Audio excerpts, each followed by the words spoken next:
Bueno, hola a todos y a todas. En nombre de la editorial universitaria Villa María Edubín, quería darles la bienvenida y agradecerles de manera muy calurosa la participación en esta presentación virtual. Eh, Hoy, bueno, es un momento muy, muy especial para nuestra editorial porque, bueno, nos toca presentar en sociedad, como decimos siempre, un libro que para nosotros es muy importante. El libro Filosofía de la Incomunicación, las cartas clandestinas de la Unidad Penitenciaria 1 durante la dictadura, Córdoba 1976-1979, de Fernando Reati y Paula Simón. El libro integra nuestra colección Poliedros, una colección a la que seguramente va a jerarquizar y en donde nos parece que va a encontrar un territorio muy fértil también para el diálogo y el debate con toda una serie de títulos que nosotros venimos publicando en esa colección dedicados a la memoria y a los derechos humanos. Bueno, esta es una presentación popular y cosmopolita, digamos, porque somos muchos, hay muchas personas participando de la presentación. Nos acompañan, bueno, además de Paula y Fernando, de sus autores, y de Verónica Sierra Blas, que va un poco a hacer como la presentación del libro.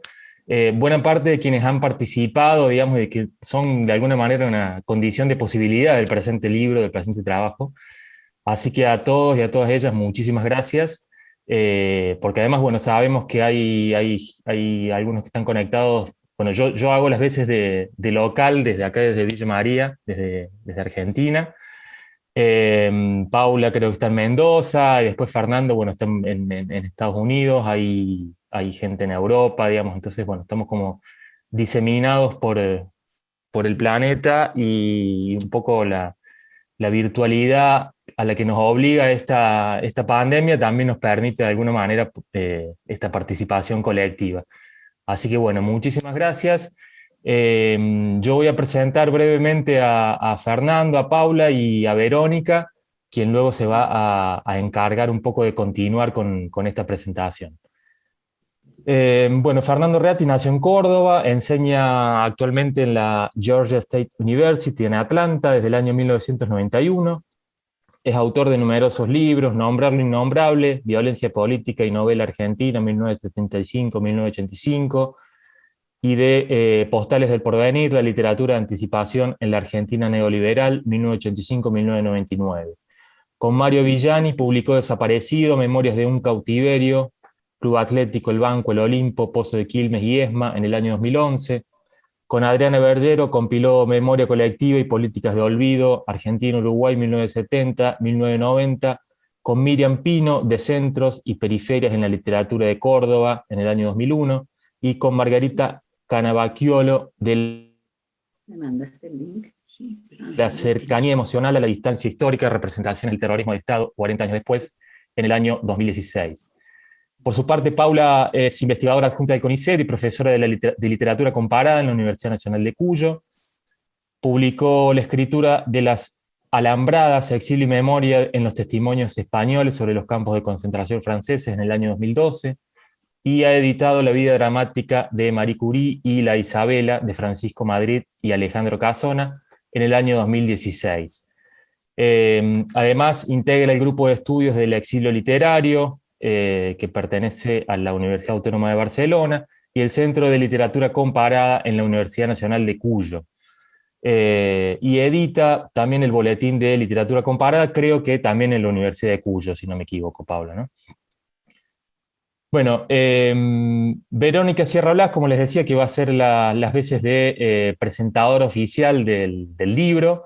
Es doctora en Historia y profesora de Historia de la Cultura Escrita en la Facultad de Filosofía y Letras de la Universidad de Alcalá, donde codirige el Seminario Interdisciplinar de Estudios sobre Cultura Escrita y el grupo de investigación LEA, Lectura, Escritura, Alfabetización.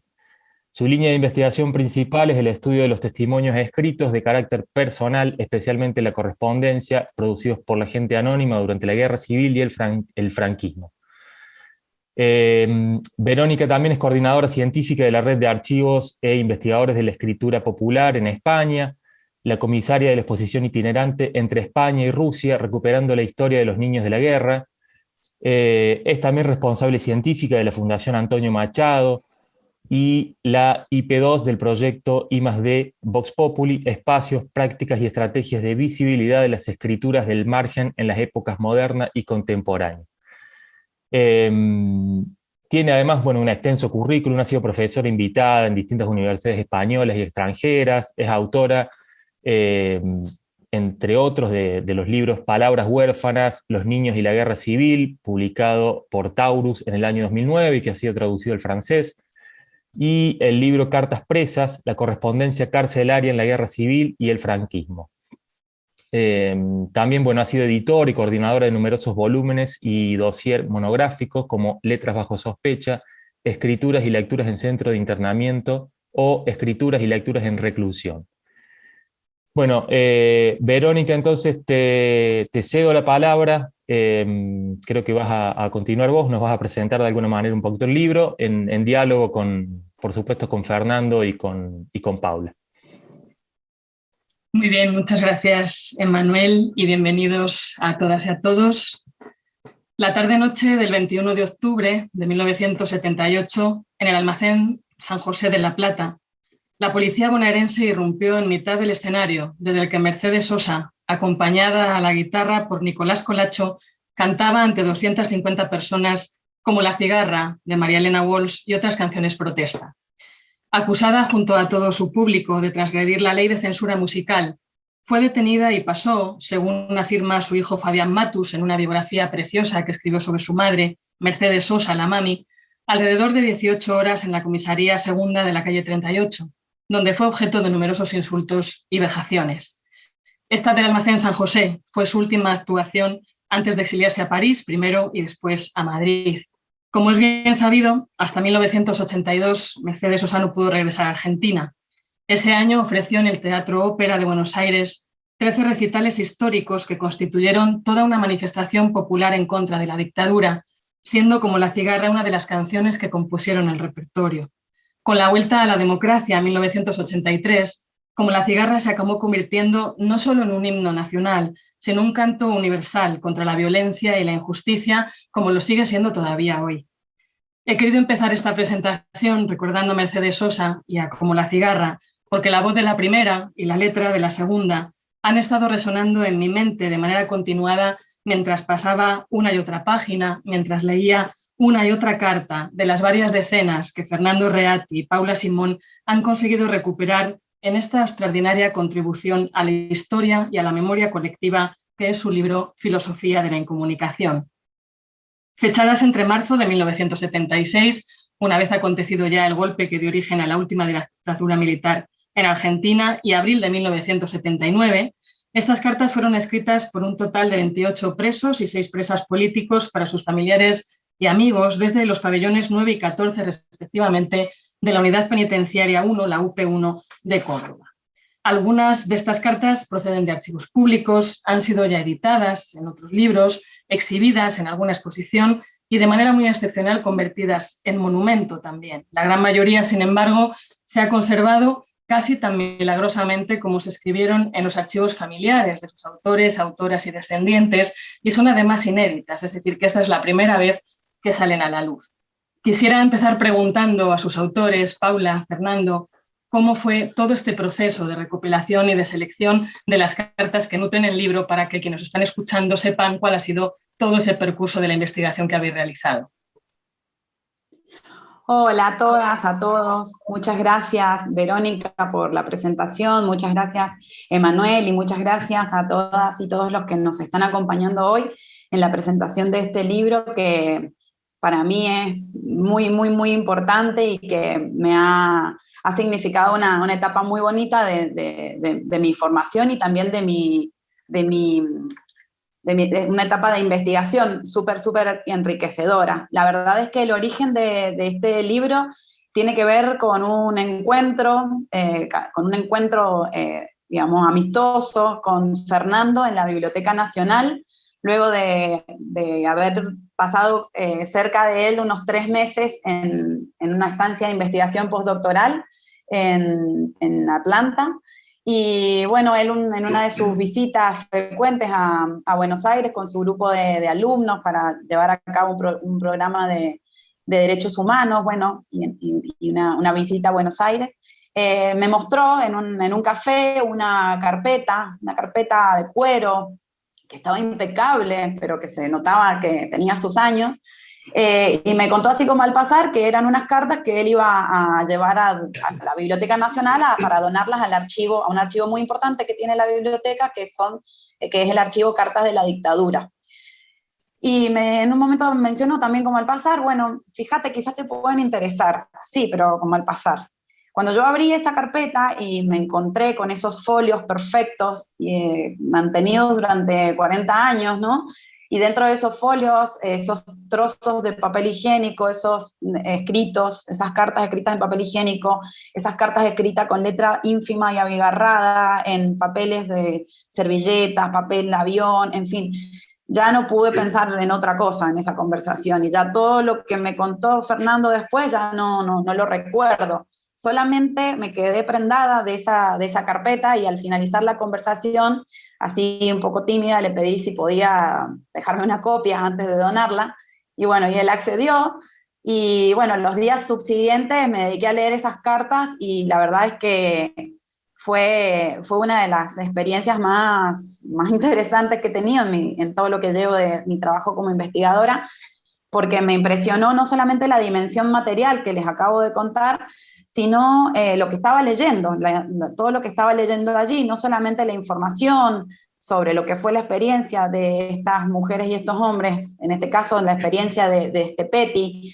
y la experiencia de este Lolo, que también estaban sus cartas allí, lo que estaba leyendo en cuanto a la información del día a día de la cárcel, sino también en cómo estaba contado todo aquello, ¿no? Entonces, bueno, ese contraste entre lo que había sido la valoración inicial de Fernando sobre sus propias cartas y lo que yo estaba leyendo me definieron y me llevaron a proponerle que empezáramos este camino. En principio yo tenía la intención de que las editáramos así, como estaban, y bueno, y él aportó que esto era importante intervenirlo de alguna manera desde el presente, y por eso comenzamos este proceso de recuperación de las cartas de sus compañeros y compañeras. Empezamos a contactarlos uno por uno de una manera muy artesanal, él desde Estados Unidos, yo desde Mendoza, y así fuimos trenzando poquito a poco esta red de expresos y expresas que, bueno, que con tanta generosidad colaboraron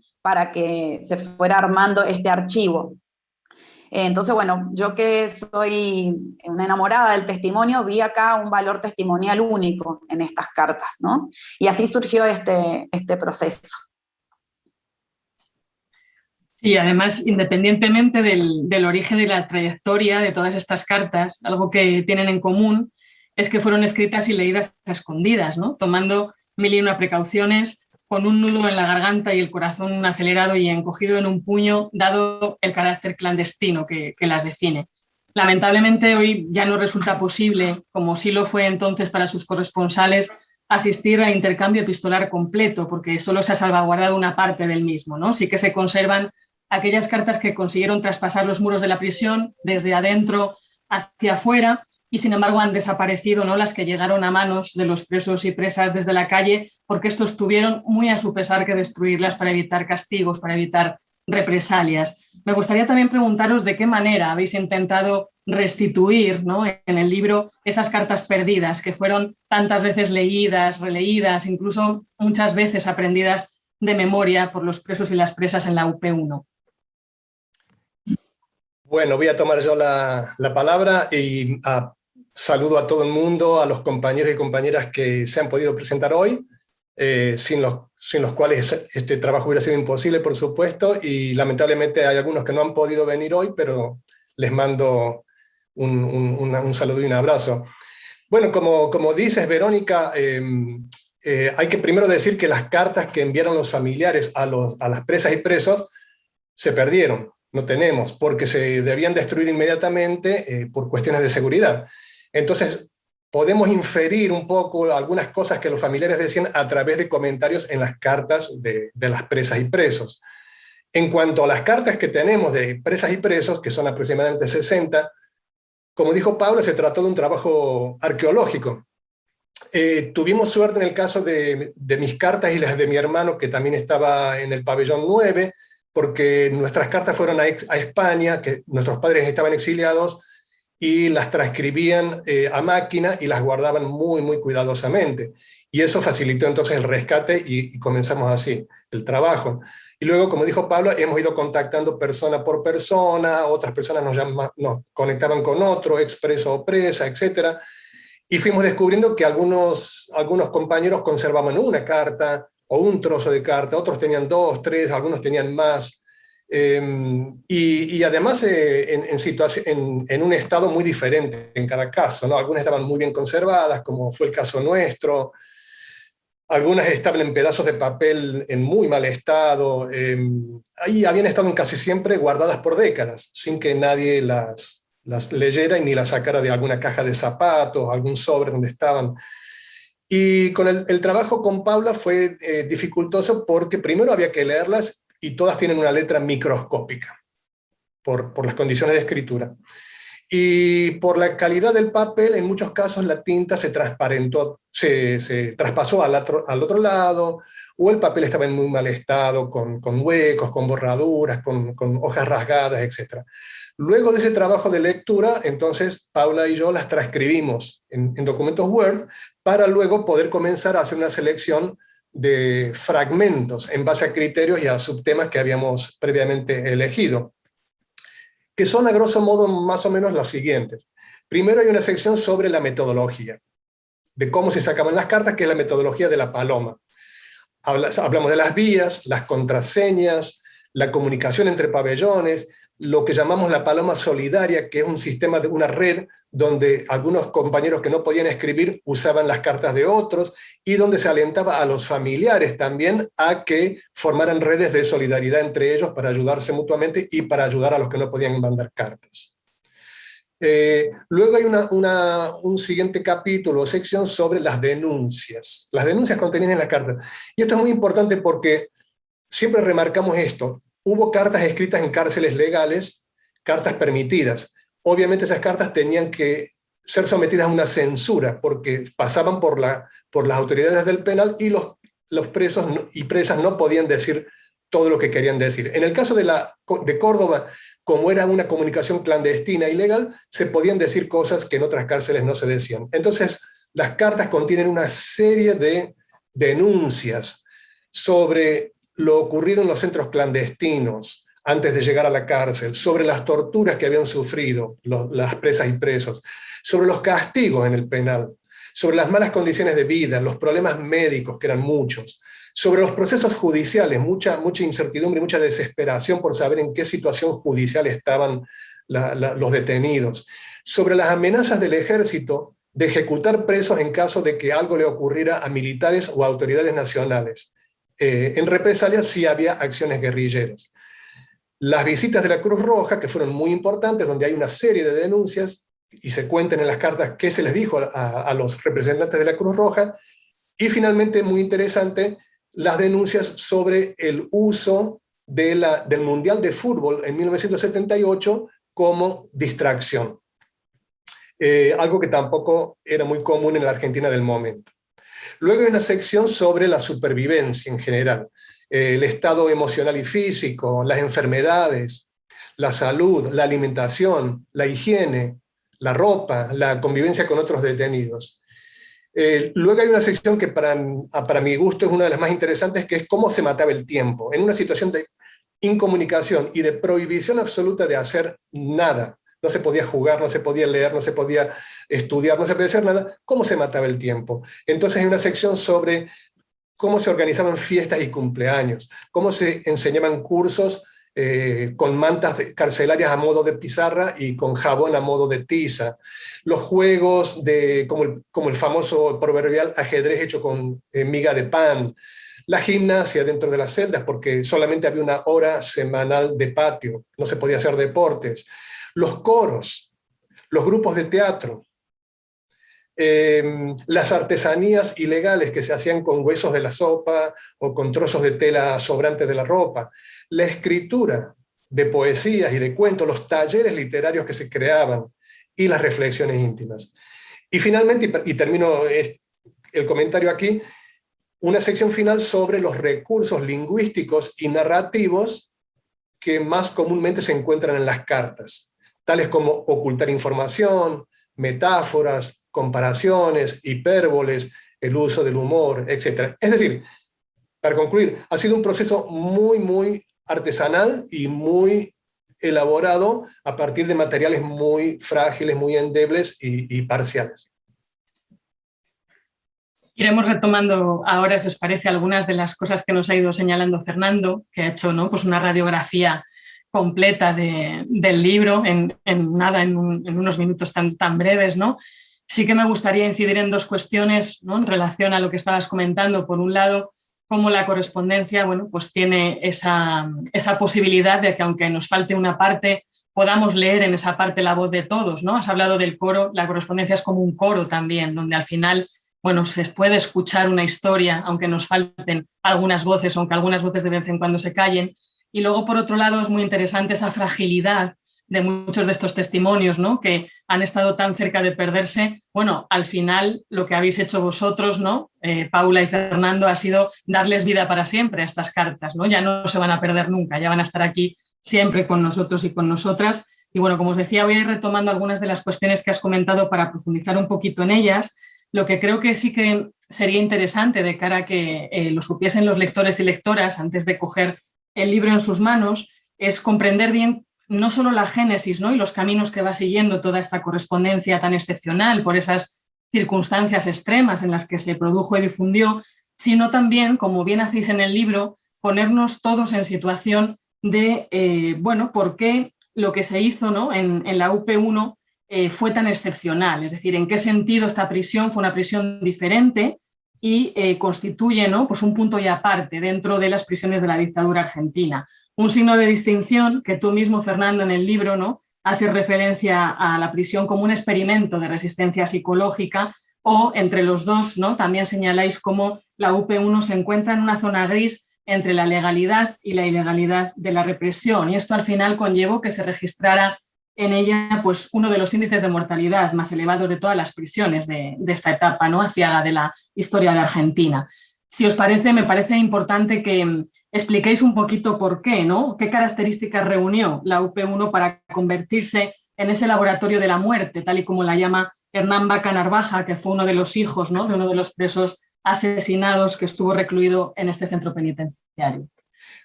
Bueno, podría comenzar yo y luego si Paula quiere agregar algo, pero recordemos que la incomunicación fue apabullante porque era muy estricta y muy prolongada en el tiempo. Es normal que a un preso se le incomunica por un tiempo, a veces meses, pero años es algo casi inédito, ¿verdad? Y sí, la UP1 fue una zona gris entre los centros clandestinos y las cárceles legales,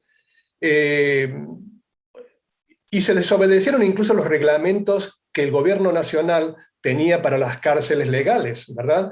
Reglamentos que ya de por sí eran crueles y muy punitivos, pero ni siquiera esos reglamentos se respetaron. Luego, como tú dices, Verónica fue la cárcel donde más muertos hubo a través de fundamentalmente fusilamientos o sacadas, como las llamaban en España, ¿verdad? De grupos de 3, 4 o 5 prisioneros cada 3 o 4 semanas para matarlos en intentos de fuga durante el año 76. También hubo casos de presos asesinados dentro del penal. Un caso muy famoso, el caso de René Mucarcel, que fue estaqueado desnudo en un patio frente a las ventanas del pabellón de mujeres y torturado durante toda una noche hasta que murió congelado. También está el hecho de que muchos presos volvían regularmente a los centros clandestinos, como el D2 o la Perla, para ser nuevamente interrogados y torturados. Entonces, nunca había seguridad de que eso no podría ocurrir de nuevo y se vivía en un constante temor de que en algún momento llamaban el nombre de una persona y tenía que volver a un centro clandestino, del cual no se sabía si se volvía o no a la cárcel, ¿verdad? Luego, como mencioné, las constantes amenazas del tercer cuerpo de que iban a matar un número X de presos si algo le ocurría a militares, especialmente cuando el general Videla, presidente entonces de Argentina, visitaba Córdoba, el director de la cárcel llevaba un representante por pabellón a su despacho y les informaba el número de presos que iban a morir en caso de que muriera Videla, el caso de presos que iban a morir en caso de que muriera un general, que muriera un teniente, un sargento, etc. ¿Sí? Y todo esto era evidentemente un sistema muy sistemático, muy deliberado y muy pensado de destrucción física y psicológica de los presos, ¿no? Y si se me disculpa la expresión, pero como dijo el director de la cárcel en alguna ocasión, el objetivo era que los presos salieran de esa cárcel, como dijo él, locos, putos o quebrados. Es decir, destruidos. Sí, yo solo agregar que no solamente con esta incomunicación tan prolongada digamos, desobedecieron las legislaciones locales, sino incluso también las internacionales, ¿no? Porque incluso esta incomunicación iba en contra de lo que estaba fijo después de la Segunda Guerra Mundial en la Declaración Universal de los Derechos Humanos, en las reglas mínimas para el tratamiento de los reclusos del año 55, es decir, incluso legislación internacional diseñada por las mismas Naciones Unidas en sus congresos fue contravenida en este caso, digamos, ¿no? Entonces, bueno, eso generó, digamos, esta situación tan particular de la UP1 que, como comentaba Fernando, la ubicó en ese lugar, digamos, muy liminar entre cárcel y centro de detención clandestino, ¿no? Tal como incluso en las mismas cartas, los mismos presos y presas lo advierten, estando en el lugar y transcurriendo la experiencia, ¿no? En ese entonces.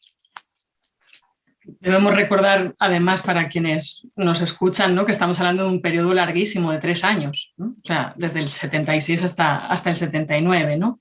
Porque al final, bueno, pues mantener a los presos y a las presas políticos aislados, incomunicados y desinformados era para el régimen una manera eficaz de neutralizarlos, de intimidarlos, de doblegarlos, de controlarlos, de castigarlos, ¿no? Todas estas palabras aparecen continuamente en el libro, de destruir, en fin, lo acaba de decir Fernando, su integridad física y emocional para vencerlos, en definitiva, para derrotarlos, ¿no? Sin embargo, como ha señalado James Scott, los débiles, ¿no?, lo vamos a poner entre comillas, incluso en los momentos en los que su vida pende de un hilo, son capaces de crear sus propias armas, de idear estrategias simbólicas y cotidianas de resistencia que les permitan hacer frente a su tragedia y sobrevivir a la misma, ¿no? Y precisamente una de esas armas de los débiles en el contexto carcelario a lo largo del tiempo y contra el tiempo ha sido siempre la correspondencia, más todavía, ¿no?, en una circunstancia tan extrema como la que estamos describiendo, con esa incomunicación tan absoluta, ¿no?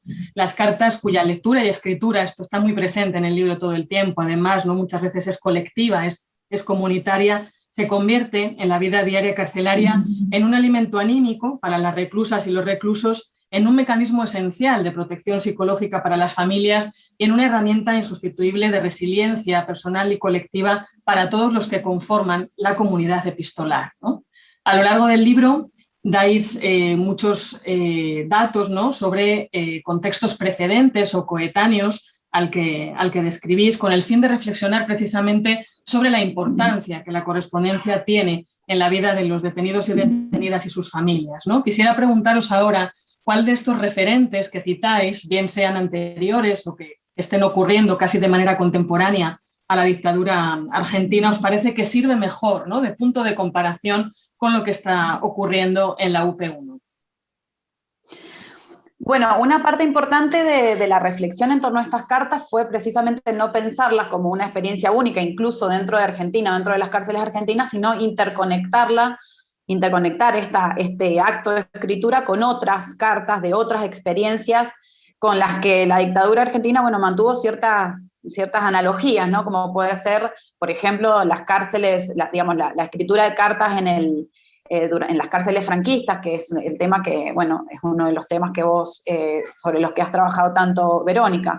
Entonces, bueno, acá pudimos trazar algunas redes, digamos, algunos lazos entre qué función tuvo escribir estas cartas para estos presos y presas y qué le había pasado a los presos y presas de las cárceles franquistas, ¿no?, décadas atrás. Pero bueno, también pudimos vincularlo con algunas otras experiencias, también en contextos de incomunicación en otros países del Cono Sur. como Uruguay, como Chile. Bueno, a mí particularmente me sentí muy interpelada por el caso de Chile, porque una de las, digamos, de las instancias de comunicación clandestina y de envío y recepción de cartas, sobre todo envío de cartas ilegales, se dio a través de las mujeres, de redes de mujeres, ¿no? Que las mujeres que configuraban, como cuenta Miriam Pinto en un libro que se llama Amor Subversivo, donde recopila cartas, entre otras cartas ilegales, como las mujeres cosían estos pequeños muñequitos, los soporopos, por ejemplo en la cárcel de Tres Álamos, y los enviaban las cartas y los mensajes guardaditos en las barriguitas de estos muñecos, y así salían de manera clandestina, ¿no? Entonces, bueno, todas estas estrategias que nosotros veíamos y leíamos, en mi caso con tanta admiración de los presos y presas de la UP1, bueno, tuvieron su diálogo o su relación con otras experiencias similares en el marco de las dictaduras del Cono Sur contemporáneas también, ¿no? Entonces, bueno, creo que es esta idea, ¿no? Esta necesidad que resuman las cartas de sobreponerse a estas condiciones tan duras, las que bueno, me inquietaron a lo largo de toda la lectura, ¿no? Esta necesidad de restaurar ese vínculo con los familiares, con la comunidad de pertenencia, con los amigos, con los compañeros que estaban en el exterior, ¿no? Entonces, eso aparece de manera transversal en todas las experiencias de cartas ilegales que pudimos leer. Si algo queda desde luego demostrado en el libro es que, a pesar de ese riesgo que entrañaba, ¿no? Del tremendo esfuerzo que suponía el tener o mantener este tipo de correspondencia secreta, pues al final las presas y presos y sus familias fueron capaces de hacerlo, ¿no? Muchas veces gracias a la colaboración de terceras personas, en unas ocasiones interesada y retribuida, en otras ocasiones solidaria, ¿no? Desinteresada, y construyeron al final un mundo paralelo que les permitió intercambiar noticias, afectos, necesidades, preocupaciones, denuncias, sueños que les mantuvieron conectados al final a espaldas de las autoridades penitenciarias y en contra de todo lo establecido por estas, además de darles la oportunidad, como se va a demostrar hoy, ¿no? De generar un depósito de memoria que en el futuro, y sin mucho seguramente imaginarlo en aquel momento en el que estaban escribiendo, ha servido para demostrar la verdad de lo acontecido, para reclamar justicia y para restaurar la dignidad de las víctimas, ¿no? De esa manera, invisibles, silenciosas, microscópicas, como decía antes Fernando, ¿no? Diminutas, cientos y cientos de cartas clandestinas sortearon, poniendo en juego los métodos más ingeniosos y sorprendentes que cualquiera pueda llegar a imaginar, los barrotes y los cerrojos de la UP1 durante esos 3 años de estricta incomunicación a la que fueron sometidos los presos y las presas, ¿no? Y de entre todos esos métodos, y voy a retomar una de las cosas que decía antes Fernando, el conocido en la jerga carcelaria como la paloma, ¿no? Es al que más atención dedicáis en el libro. Se citan muchos otros, pero el protagonismo desde luego recae en este, ¿no? Porque fue el más practicado y también fue el más eficaz, ¿no? Por más de que en alguna ocasión pues fallase y tuviera consecuencias también desagradables. No sé si podéis explicar un poquito en qué consistió este método, y también creo que es interesante que se entienda en qué medida el uso de este método determinó que las cartas que trabajáis presenten unos rasgos materiales, ¿no? Y gráficos tan sumamente específicos como lo son estos. Bueno, a mí me da cierto pudor hablar aquí tan sueltamente de esta paloma que tanto estudié, porque veo acá a los autores, a los ingenieros del sistema. Y bueno, no puedo menos que continuar sintiendo la admiración de cómo lograron, digamos, sostener este sistema de comunicación ilegal de manera tan sofisticada, ¿no? que precisó de una red de personas, ¿no? De adentro, tanto los mismos presos como los presos comunes, como de afuera, ¿no? Toda la red de familiares, no solamente de los familiares de los presos políticos, que eran los destinatarios de esas cartas, sino también los familiares de los presos comunes, que eran las personas que llevaban y traían estos mensajes, ¿no? Entonces, bueno, sostener en el tiempo, de una manera tan lograda, a pesar de la vulnerabilidad del sistema, porque las vías cada 2 por 3 se caían, porque en algún punto de toda esa cadena algo fallaba, algo podía fallar, es lo que intentamos destacar en el libro, ¿no? Bueno, y acá, bueno, rápidamente, en el libro está explicado de manera completa, por supuesto, pero bueno, los presos que estaban en el pabellón 9 sostenían, digamos, entablaban contacto con el pabellón de los presos comunes, que por una cuestión arquitectónica estaban del otro lado del patio, ¿no? A través del lenguaje de manos, que todos ellos aprendieron también. Y a través de un sistema muy complejo de cuerdas, ¿no? Con un objeto de peso en la punta, donde también se colocaba una bolsa y un gancho de alambre, ¿no?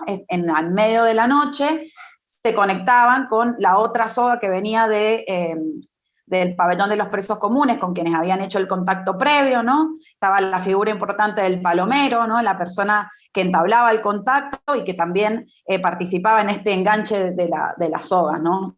Y se armaban de esa manera las vías, y a través de esas vías pasaban los paquetitos con los mensajes, ¿no? Mensajes y también objetos, ¿no? Porque creo que Eugenio me comentó que en algún momento hasta una radio pasó por allí.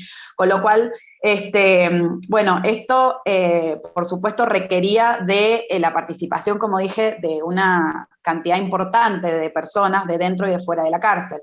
Y eso no solamente, eso es más que nada para el pabellón 9, porque esto me lo contó Eugenio en una entrevista, pero bueno, también la experiencia de las mujeres era diferente, porque las mujeres que estaban en el pabellón 14 les costaba mucho más entablar contacto por una cuestión también de arquitectónica, donde estaba el pabellón, entablar contacto con el pabellón de presos comunes, ¿no?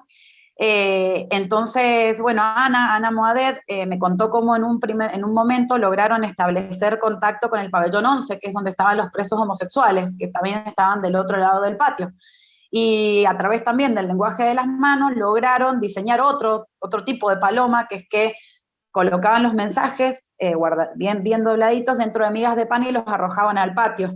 Entonces, cuando los presos salían a limpiar, recogían esas migas de pan y ahí encontraban los mensajes, bueno, y luego seguían su camino, ¿no? Ese fue uno de los métodos. También es cierto que en el caso de las mujeres, muchas veces accedían a esos mensajes o enviaban esos mensajes a través de sus compañeros que estaban alojados en el pabellón número 9. Entonces, bueno, las dinámicas fueron de lo más heterogéneas.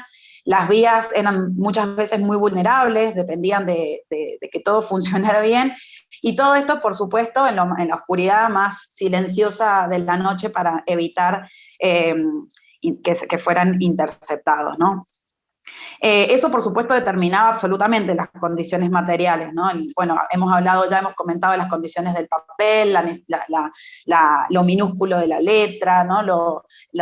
El material necesario, ya sea trocitos de bolsa o de lo que fuera, para envolver esos mensajes, y bueno, de todo eso tenía que funcionar para que llegara a destino, y bueno, tal como lo prueba el libro, muchas veces llegó.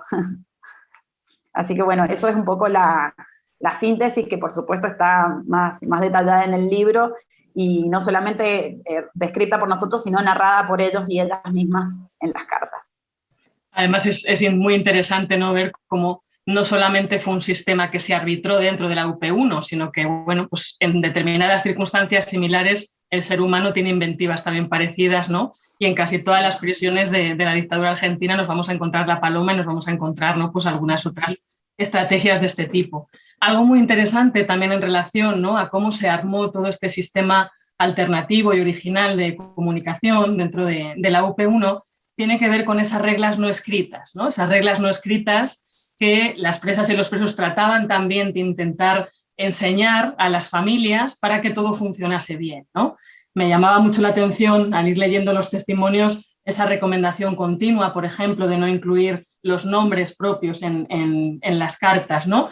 No sé, creo que se ve, ¿no?, los que estamos conectados, y cómo cada una de las personas que nos acompaña, además de su nombre real, tiene el nombre con el que firma sus cartas, o que le llegaban sus cartas, ¿no? Me parece un detalle simbólico muy bonito en la presentación también de hoy, y al final el usar iniciales o siglas o abreviaturas o seudónimos pues hacía que hubiera una mayor protección, ¿no? Pero había muchas otras precauciones que se tomaban para, bueno, intentar, ¿no?, que el sistema funcionase y que ayudara a soportar con algo más de entereza, con algo más de esperanza, pues esas duras circunstancias que se tuvieron que vivir, ¿no? Quería preguntarte, Fernando, concretamente, porque bueno, tú mismo, ¿no? Has tomado parte en esta construcción de este sistema. ¿Qué tipo de recomendaciones, qué tipo de reglas, no escritas existían más allá de no poner el nombre en este sistema que inventasteis? Bueno, lo que puedo hacer es leer un par de trozos porque son muy representativos de cómo casi todas las cartas comenzaban siempre con estas instrucciones dirigidas a los familiares y también a los presos comunes y sus familiares, ¿no? Por ejemplo, una carta. Susi este es el encabezamiento, que es la dirección a donde va la carta. Susi o Mario, calle Entre Ríos, 257 Córdoba. Al recibir esta y por la respuesta a traer para mí, abonar 4.000 pesos ley. Incluye este precio el transporte de cosas para ser entregadas a mí, a nombre de Alex, aquí. Es decir, ahí el preso, Alex, está indicando a la familia que no use su nombre real, que Alex es su nombre de la cárcel, etc. Otro ejemplo. A la persona que vaya, páguenle 400 pesos moneda nacional. Pregúntenle si le podés entregar la respuesta al otro día. Y por favor, te vas a lo de la Mimi y le decís que escriba una respuesta para Roberto, mi cuñado, y después le entregas todo junto. Titi, la persona que va es de confianza. Otro ejemplo. En los precios de los mensajes están incluidas las respuestas a mí, así que díganle al portador que me las traiga. Numeren las cartas que me envíen para tener mejor control. Hay muchos ejemplos, ¿verdad? También, por ejemplo, en cuanto a la frecuencia de las cartas, ¿no? Cada cuánto tiempo escribir porque estaba el problema de la seguridad. Un ejemplo. Mándame a decir para cuándo querés que escriba. Acordate que yo quisiera hacerlo todos los días, y creo que vos también, pero creo que afuera está muy jodido económicamente, que yo sé que vos no disponés del dinero. Otra carta. Si bien el margen de seguridad que hay es bastante grande, no me gusta saber que ustedes corren un riesgo. Si por mí fuera, yo escribiría todos los días, pero no es esa la situación real. El tema de las vías, del dinero. Por ejemplo, te quería pedir, si la ves a mi madre, decirle si me puede mandar algo de dinero por vía E. La vía E funciona bien. Otra, a la señora ST, la otra que iba a llevar dinero a Kitty, díganle que no puede ser y muévanse solamente entre ustedes. O sea, los familiares que tienen que verla a la madre del petizo, nada más, ya que la vía creemos que no da para más. Es decir, el problema que mencionaba Verónica, ¿no? De que las vías a veces fallaban, a veces no eran de confiar, etc. Y luego finalmente, y con esto termino, el tema de las contraseñas es muy interesante. Casi todas las cartas incluyen unas contraseñas coordinadas con la familia de este tipo, para saber qué pasaba y tener respuestas sin necesidad de recibir mensajes. Como contraseña de que recibieron esto, manden un talco fungicida en los paquetes. Otra, manden 2 contraseñas. Un peine indica que llegó a ustedes. Y luego un jabón de tocador indica que entregaron la respuesta a la mujer. Otro, si reciben esto, manden una bombacha negra. Otro que me parece uno de los más bonitos. Hoy un compañero recibió un jabón celeste que era la contraseña de que la señora había tenido un hijo varoncito. Y con esto termino, cuando sepan algo, es decir, dónde y cómo se encuentra este chango, es decir, este es un preso que quiere saber de otro, en qué situación está otro compañero que no está en la cárcel, me mandan un papel higiénico color rosa. Y si no saben nada, de color verde. Son tantísimos los lenguajes que se ponen en juego, ¿no? Antes decía Paula, desde el lenguaje de las manos hasta el lenguaje de los objetos, hay, ¿no?, tantos lenguajes entre medias para poder arbitrar esa comunicación que resulta ciertamente, ¿no?, pues casi milagroso, igual que cuando hablabas del dinero, ¿no? ¿Qué valor puede tener el dinero en la circunstancia de crisis en la que muchas familias no estaban, cuando realmente tener carta, ¿no?, o escribir cartas o recibir cartas era sinónimo de poder vivir, de poder seguir vivo, ¿no? Entonces, claro, entran muchas cosas en juego que cuando se lee el libro realmente hacen reflexionar y hacen pensar muchísimo. Algo que también se piensa mucho cuando se leen estas cartas, y es algo que creo en lo que os habéis empeñado muchísimo, tanto Paula como tú, Fernando, es intentar reconstruir bien cuáles fueron esas condiciones de producción dentro de las prisiones, ¿no? Porque hoy leemos las cartas y quizás se nos olvida en qué circunstancia específica esa persona estaba escribiendo, ¿no? En el momento en el que, bueno, pues nosotros leemos se nos puede olvidar. Y no solamente importan las vías de salida, ¿no? Los modos de circulación, de recepción, que están perfectamente diseñados en el libro, sino también, bueno, pues ese momento de la producción, una producción que casi nunca implicaba sentarse y escribir, sino que conllevaba siempre, ¿no? Pues varios días incluso, y que eso a su vez implicaba tener que buscar pues pequeños escondites, lugares seguros donde poder guardar esas cartas hasta que se podían enviar. No sé si podéis explicarnos, ¿no? Un poquito, ponernos en esa situación de la producción, cuáles fueron las principales dificultades a las que se tuvieron que enfrentar las presas y los presos a la hora de escribir sus cartas y cuáles fueron esos canutos, ¿no? Esos escondites que idearon para poderlas guardar hasta que pudieron salir. Muy brevemente, para no extendernos demasiado, bueno, ya hemos mencionado el problema del material, ¿no? El papel higiénico, envoltorios de cigarrillos, trozos minúsculos de lápiz que nos proveían los presos comunes. El temor a los castigos. Los compañeros y compañeras que están ahora presentes en esta charla recordarán que había que escribir siempre con miedo a ser vistos por la guardia, de noche, con muy poca luz, sin privacidad, en condiciones de hacinamiento muchas veces, y luego, como el proceso llevaba días a veces, había que ocultarlas mientras tanto. Entonces, los embutes o canutos, huecos en las paredes, dentro de los caños donde pasaban los cables de la luz, de la cárcel, dentro de bancos de cemento a los que se les practicaba un hueco en el interior y después se disimulaba, y el que para mí es uno de los más interesantes, en los tarros que se usaban para la orina y los excrementos dentro de las celdas, a los que se les hacía un doble fondo, sabiendo que si había una requisa la guardia no iba a tocar esos tarros por asco. Entonces esos eran los que también se usaban para ocultar cartas. Y finalmente lo que ya hemos hablado, que es el operativo de la paloma, de noche, muy complejo, a veces llevaba horas, había que hacer una coordinación previa con los presos comunes, rogar que la guardia no lo viera, etcétera, etcétera. Es decir que sí, hay una gran cantidad de limitaciones que existían. Vamos a entrar ahora, si os parece, en el contenido de las cartas, aunque antes, Fernando, sí que nos has dibujado, ¿no? Algunos de los temas que aparecen de manera más recurrente. Yo creo que es interesante también transmitir cómo todas estas cartas, y lo mostráis muy bien en el libro, ¿no? Tienen una tensión constante o se mueven en una tensión constante entre lo que se desea y lo que se puede comunicar, o sea, entre lo que se quiere y lo que se puede decir, ¿no?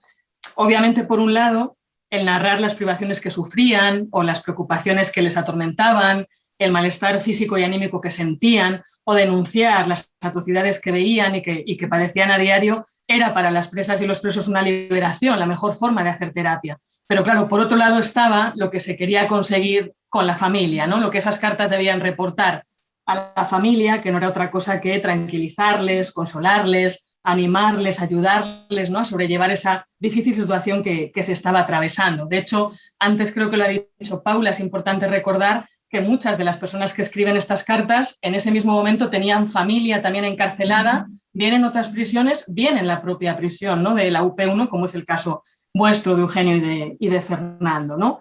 Claro, esto implicaba también la aparición de un elemento que era la autocensura, ¿no? Ese ejercicio de autocontrol que continuamente se puede percibir de una manera más explícita o menos en cada una de las cartas que trabajáis en el libro. No sé si podéis ponernos también algún ejemplo, comentarnos algo sobre este ejercicio de autocontrol y de autocensura.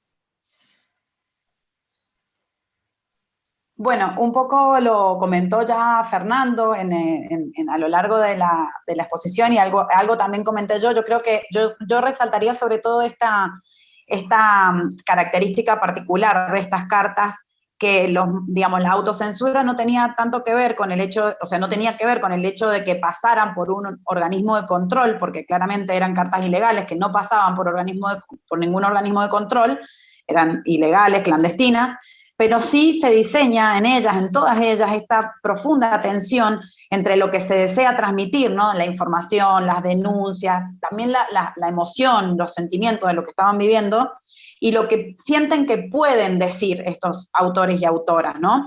Por dos motivos. Uno, porque siempre latente el riesgo de que fueran interceptadas las cartas, ¿no? Como ya lo comentamos, y también por la vulnerabilidad emocional de los destinatarios. Pensemos que estas cartas eran para los familiares que estaban afuera y que, bueno, la situación era muy dura. Entonces, ese poder decir también está filtrado por esto, ¿no? Entonces, tanto el uso de iniciales como lo que ya comentamos, como el control de la información y el control de la expresión de esos sentimientos está muy claro en las cartas, ¿no? Bueno, algunos comentarios opacos, algunas frases implícitas y explícitas, pero bueno, un poco eso ya lo habíamos comentado. A mí la verdad es que lo que más quería destacar era cómo se construyen en esa tensión, ¿no? Entre lo que se desea y lo que sienten que pueden decir. Sí, sobre todo, como decíamos también antes, ¿no? Que creo que es un dato clave del libro, que al final todas estas cartas van a constituirse en una especie de crónica, una crónica de la vida diaria en reclusión, que obviamente, lo decíais antes vosotros, hubiera sido muy distinta si no hubieran sido clandestinas, si hubieran circulado por una vía oficial, una vía legal. El nivel de profundidad y de detalle que aportan sobre esa cotidianidad, ¿no? Sobre es como abrir las puertas de la cárcel y entrar dentro de la cárcel prácticamente, ¿no? El leer estas cartas. No sé si en ese sentido queréis destacar alguno de los aspectos de esa vida en prisión que las cartas reflejan, que representan, que tengan una mayor presencia, ¿no? En todo ese universo de prácticas y de experiencias que existen. Sé que son muchísimas, pero es verdad que sí que hay algunas que aparecen de manera más recurrente, quizás, ¿no? Dentro de esta correspondencia. Yo solamente agregaría, que hay una gran variedad de temas, obviamente, tantos temas como hay personas, pero en general se pueden encontrar algunas cosas comunes, como la constante lucha por vencer la rutina y el aburrimiento en una cárcel donde no se permitía hacer nada. Y ese es un comentario constante, ¿no? Cómo se mata el tiempo. Otro comentario muy recurrente, la incertidumbre sobre la situación jurídica de cada uno. La mayoría estaba sin causa penal o sin saber en qué situación estaba, esperando, y no tenían forma de saberlo. Luego tratar, como dijo ya Paula, tratar de tranquilizar a las familias y a la vez denunciar lo que sucedía y hacer que las familias de alguna forma lo hicieran saber al mundo. Era una constante búsqueda de equilibrio muy difícil entre la normalidad, entre comillas, la vida cotidiana del preso en la cárcel, y la anormalidad de esa vida, la falta de seguridad, de certezas. Entonces, en síntesis, había que calmar a los familiares, calmarse uno mismo en una situación que no permitía jamás la calma, que era precisamente para causar falta de calma. Luego, además, algo que también yo creo que se puede ver, ¿no? en el libro de una manera muy clarividente, es como las cartas o el escribir las cartas era una oportunidad excelente que se aprovechaba para poder pedir ayuda, pedir cosas, ¿no? Y en ese sentido también, ¿no? Todas esas peticiones que las cartas llevan implícitas resultan muy, muy interesantes en el sentido de que se puede entender cuáles eran esas necesidades primarias que hacían la vida un poquito más llevadera en el interior de la prisión. Y por otro lado también, hablabais antes, ¿no? De esas reflexiones íntimas. A mí hay una parte en el libro que me ha conmovido mucho, que es precisamente esta, ¿no? Casi al final, cuando muchos de los autores y autores de las cartas afirman o evidencian que la experiencia carcelaria les ha cambiado, ¿no? Que su identidad se ha visto completamente transformada. Y es que al final no tenemos que olvidarnos, ¿no? de algo clave, ya lo decía Foucault en su día, la prisión es una industria de transformación de las existencias. Y en ese sentido, no sé si también podéis hacernos alguna pequeña consideración, no tanto de esa carta como grito de ayuda, como petición de cosas necesarias, y por otro lado, ¿no? Pues esa reflexión más íntima que nos lleva a conocer casi directamente, ¿no? A las personas que están escribiendo. Sí, bueno, yo creo que estas cartas responden un poco esta premisa, ¿no? Desde los pedidos materiales más concretos, ¿no? Vinculados con cosas materiales, ¿no? El papel, lápices, lapicera, cigarrillos, comida, medicamentos, ropa, dinero, hasta estas otras cuestiones que tenían que ver, bueno, esto con intentar comprender la situación que estaban atravesando, ¿no? Y es un poco al hilo de lo que comentaba Fernando, el pedido de información sobre las respectivas causas, la necesidad de mantenerse informados respecto de lo que les estaba pasando a los familiares, las vidas, con el cumpleaños de fulano, el día de la madre, el día del padre, eran momentos que necesitaban ser de alguna manera recuperados a través de las cartas para seguir participando de alguna manera de esa normalidad, ¿no? Entonces creo que va desde lo más material a lo más inmaterial, lo que reclamaban estas cartas, ¿no? Y lo que reclaman y lo que necesitaban estas cartas, lo que demandaban estas cartas, ¿no? Por eso el tono apelativo es constante en las cartas, y eso es algo que también a mí particularmente, como digamos, más analizando el discurso, ¿no? Más en términos de los recursos narrativos, los recursos lingüísticos, me acuerdo que me parecía muy impactante cómo se sostiene a lo largo de todas las cartas este fuerte tono apelativo, ¿no? Que es el reclamo de seguir participando, ¿no? De la vida familiar, de la vida comunitaria, que había seguido su curso afuera, en todos sus niveles, digamos, ¿no? Yo agregaría, a mí en lo personal lo que más me llamó la atención fue que las constantes reflexiones sobre el pasado y a veces incluso autocríticas sobre comportamientos que se tuvieron antes, a veces alguna autocrítica de tipo político, pero en general autocríticas de tipo de relaciones familiares, ¿no? El gran dolor que manifiestan las cartas por lo que estaban sufriendo los familiares, la conciencia de que ellos eran en realidad los que quizás más sufrían, y constantemente la promesa de compensar o enmendar de alguna manera ese sufrimiento al salir en libertad. Vamos a hacer esto, vamos a hacer lo otro, prometo que voy a estar más cerca de los chicos, ese tipo de cosas. Y sobre todo, lo que yo encontré es una reevaluación de la importancia de los amigos y los familiares. Hay reflexiones de tipo político y o militante, ¿verdad? Pero en general son las menos, ¿no? Lo que sucedía es que yo creo que los presos y presas se daban cuenta que los amigos y familiares prestaban un marco de contención afectiva que las organizaciones políticas o sindicales a las que pertenecían no les podían dar, ¿verdad? Entonces esa contención afectiva terminó siendo, creo en la mayoría de los casos, mucho más importante incluso que el apoyo político de compañeros y organizaciones políticas a las que habían pertenecido. Vamos a ir acabando, si os parece.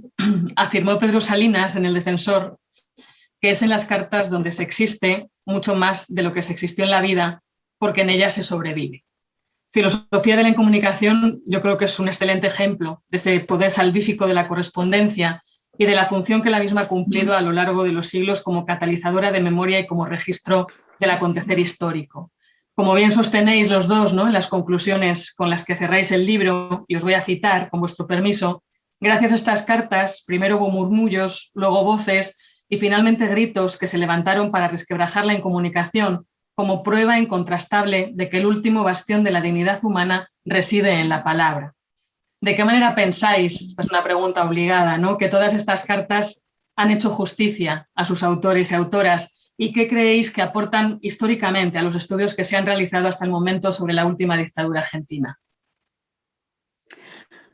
Bueno, yo puedo solamente un pequeño aporte, ¿no? Para mí aportan información y un modo de decir la experiencia carcelaria, un modo de contar que es particular, que es propio por las características de estas cartas que hemos hablado a lo largo de la presentación.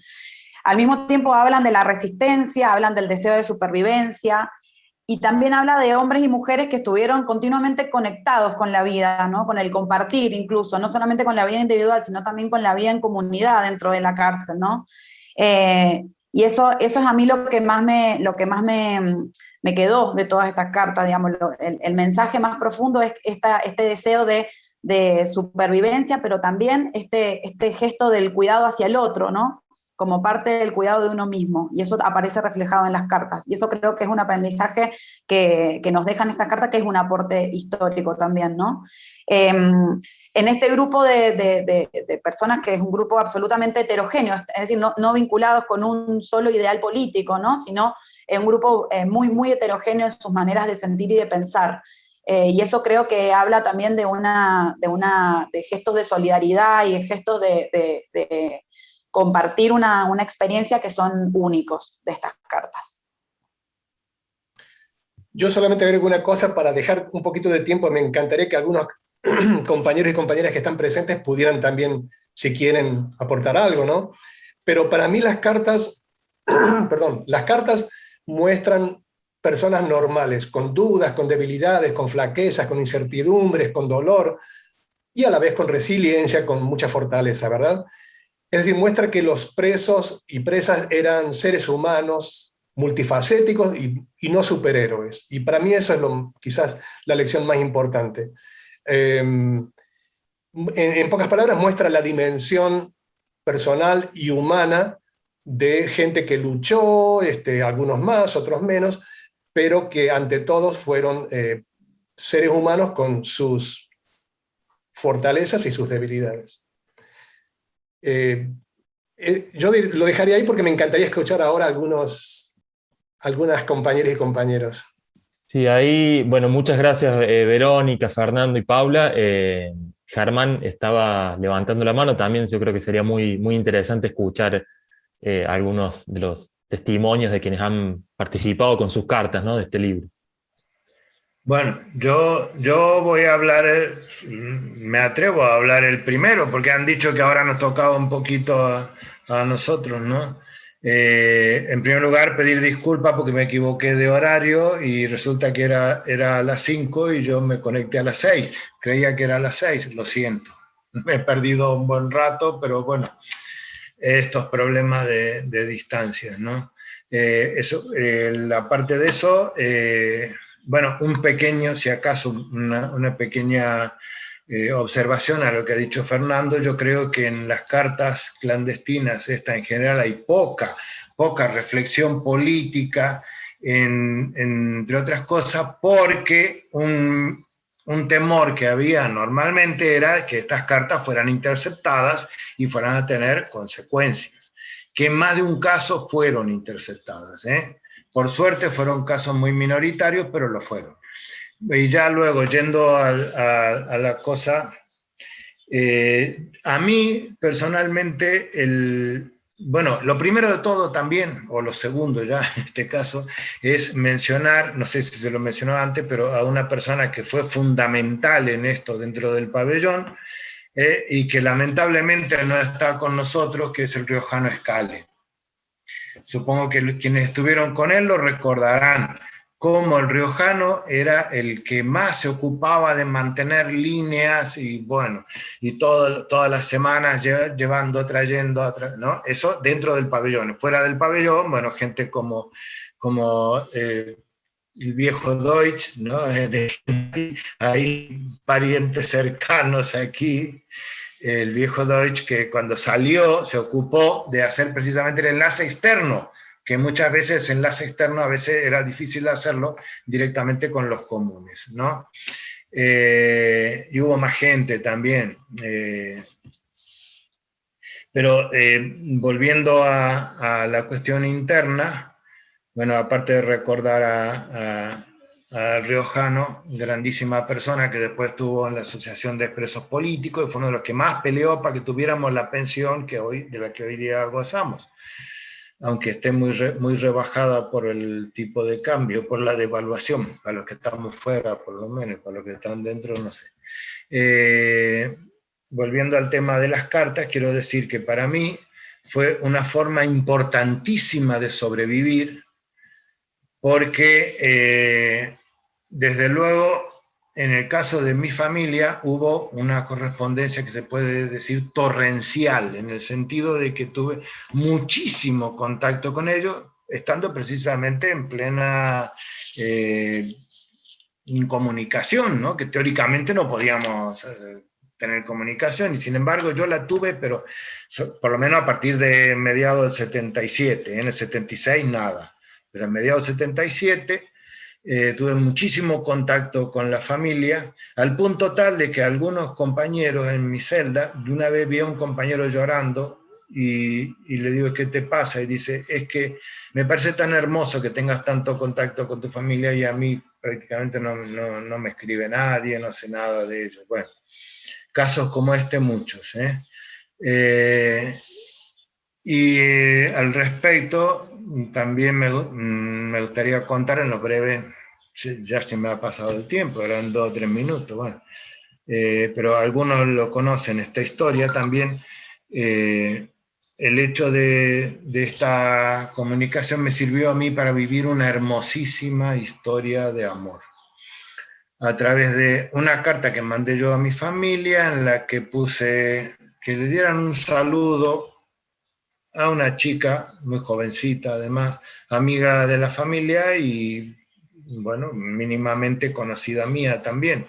Y me contestó ella en persona, una brevísima nota tan llena de ternura que hizo que yo le contestara a su vez con la misma ternura y que se entablara una especie de sinceramiento, de un afecto que teníamos antes de entrar a la cárcel y que nos llevó a tal punto de que si yo estoy viviendo en España fue por ella, que ella era hija de una exiliada española de guerra y de un español también, bueno, catalán, ellos dirán catalanes, ¿no?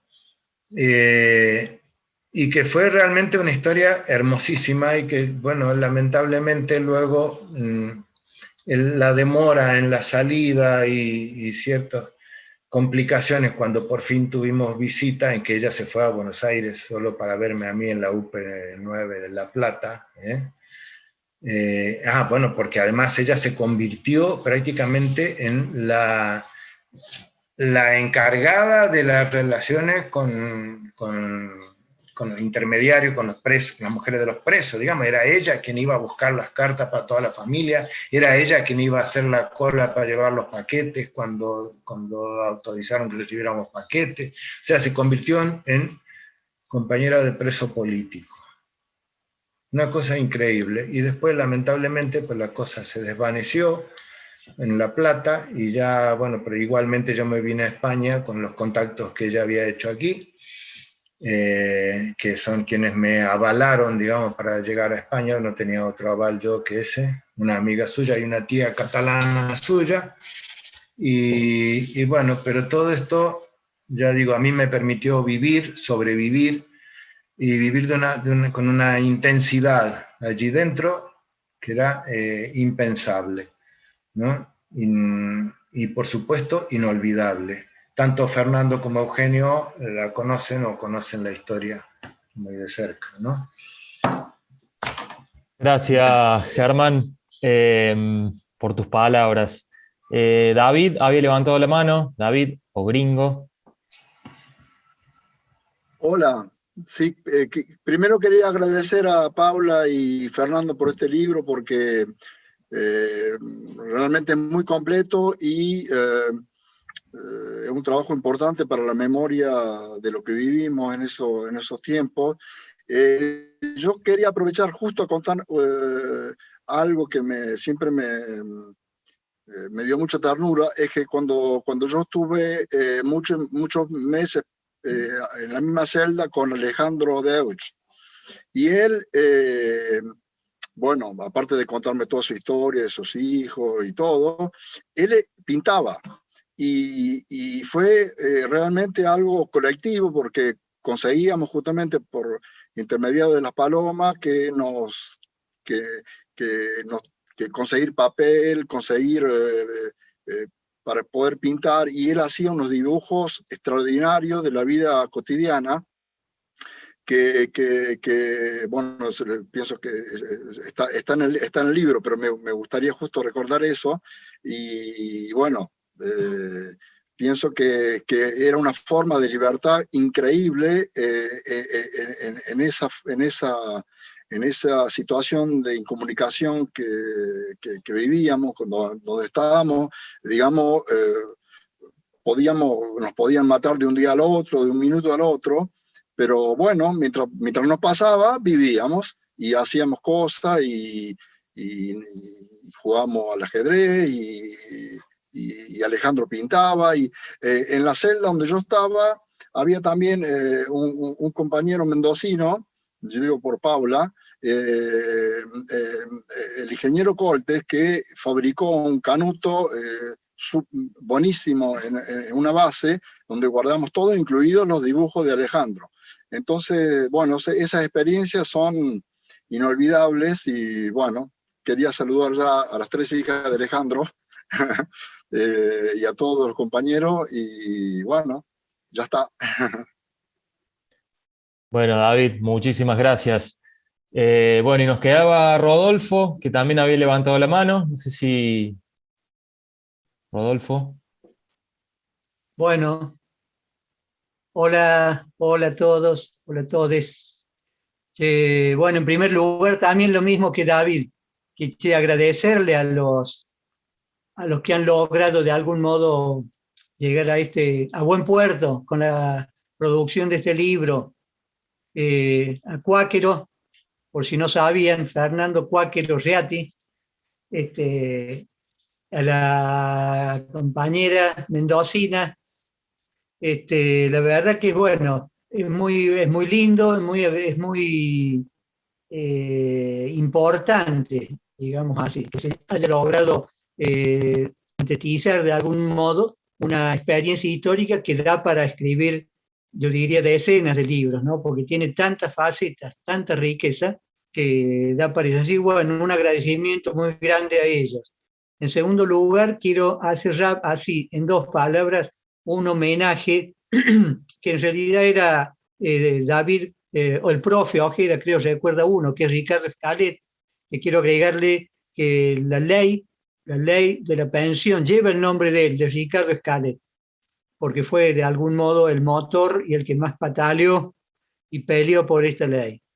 Y al otro que quería también recordar en esta circunstancia es a Manuel Nievas, que falleció hace un par de años, si no me equivoco, porque fue uno de los, me parece, que más escribió el tema, no solo las cartas, sino que más, no sé si más, pero escribió mucho, inclusive fue dentro del pabellón 9 el que organizó nuestro coro clandestino, que era le llamábamos los 9 del 9, éramos 9 integrantes de este coro, que luego que lo armó y lo dirigía Manuel Nievas, y cuando salimos en libertad, Manuel siguió tratando y organizó efectivamente un coro de expresos políticos, y fue el autor de las letras y las músicas de numerosos temas de este coro.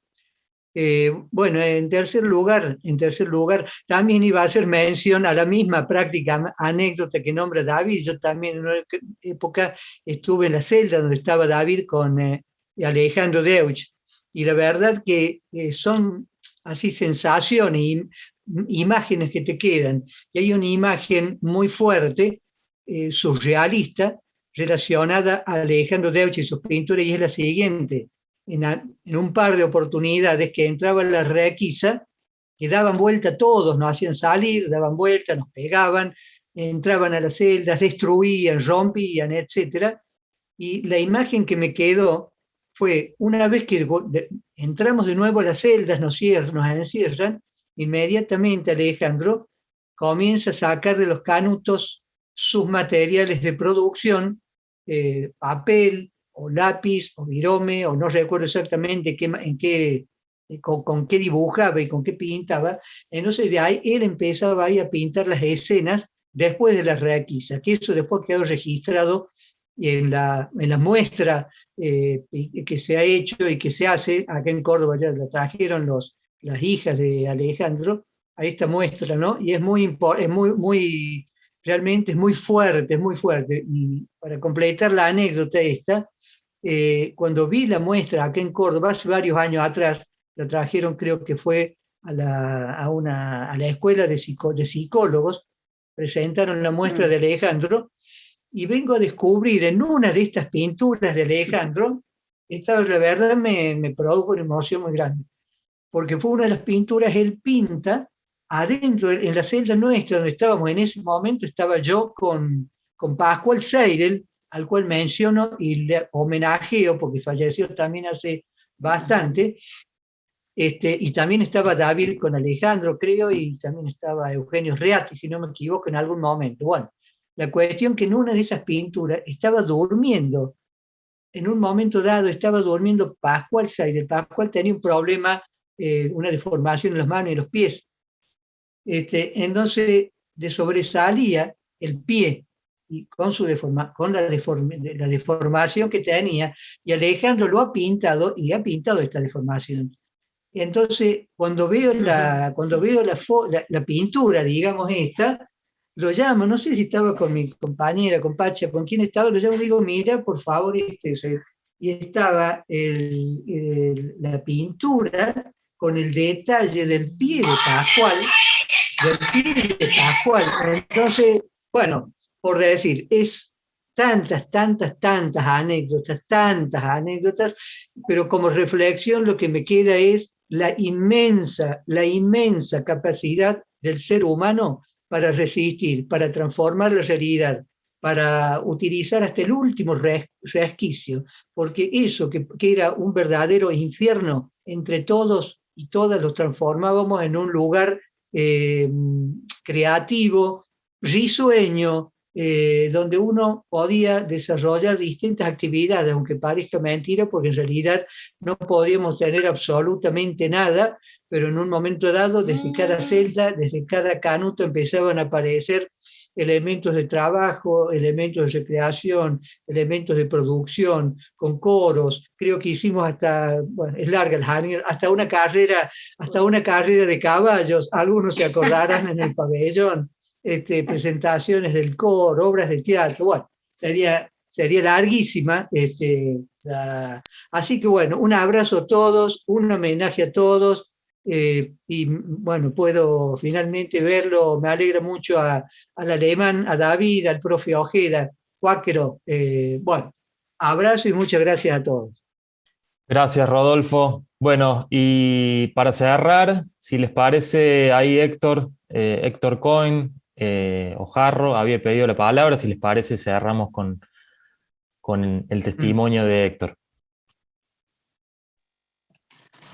Hola, bueno, en primer lugar, la alegría de encontrar a muchos compañeros del pabellón con los que hemos compartido también el coro, dado que Rodolfo me dio el pie, digamos que por una parte celebrar lo del coro y por otra parte pedirle disculpas a los compañeros porque claramente ensayar con un coro en un espacio tan cerrado como el pabellón no presentamos ninguna novedad que me sigue resonando en la cabeza.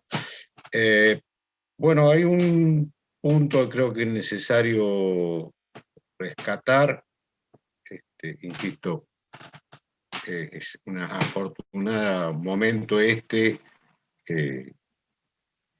agradecer el enorme trabajo de Fernando y de Paula para poner esto a disposición de todos.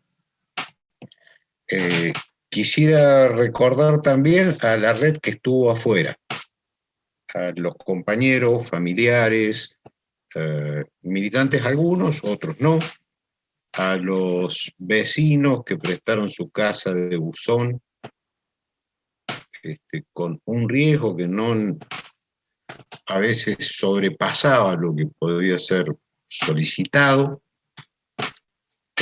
Y en mi caso particular quería enviar un saludo a dos personas que con alguno de ellos me he podido verme, a Miguel Pereira y a Susana Herrera, que fueron centrales por lo menos en la vía de comunicación que yo pude establecer y que obviamente no funcionó únicamente para mí, sino que se pudo ampliar para muchos compañeros. También, bueno, son innominados, nos queda una enorme deuda con todos los compañeros que estaban por causas comunes. Esto está resaltado en el libro, no estoy diciendo nada nuevo, pero quería subrayarlo. Y creo también que un aspecto que se tomó ahí en el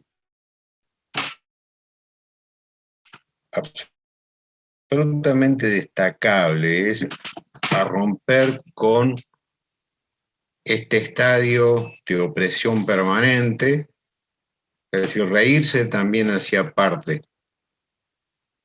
de los mecanismos de supervivencia. Como espacio de aprendizaje fue enormemente valioso. Creo también que esa escuela que pudimos fabricar al interior de la cárcel nos está demostrando, al interior del pabellón, nos está demostrando algo más. Efectivamente, Menéndez nos encerró, nos aisló del exterior y las cartas pudieron vencer eso, pero no nos aisló de nosotros mismos. No nos aisló de construir nuevas redes. No nos aisló de construir nuevos saberes. Y entre esos saberes hay algunos que lamento haber perdido, como ya no sé jugar al tute y al mus. Algunas de las cosas que podíamos hacer en la celda que compartíamos entre de los que estaban presentes con Cuáquero y Semolí. Así que bueno,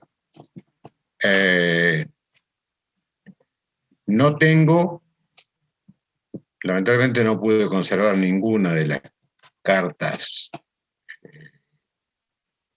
de afecto.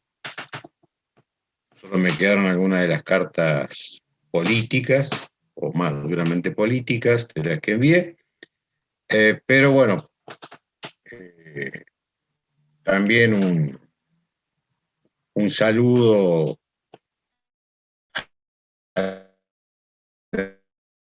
la familia, a los esfuerzos.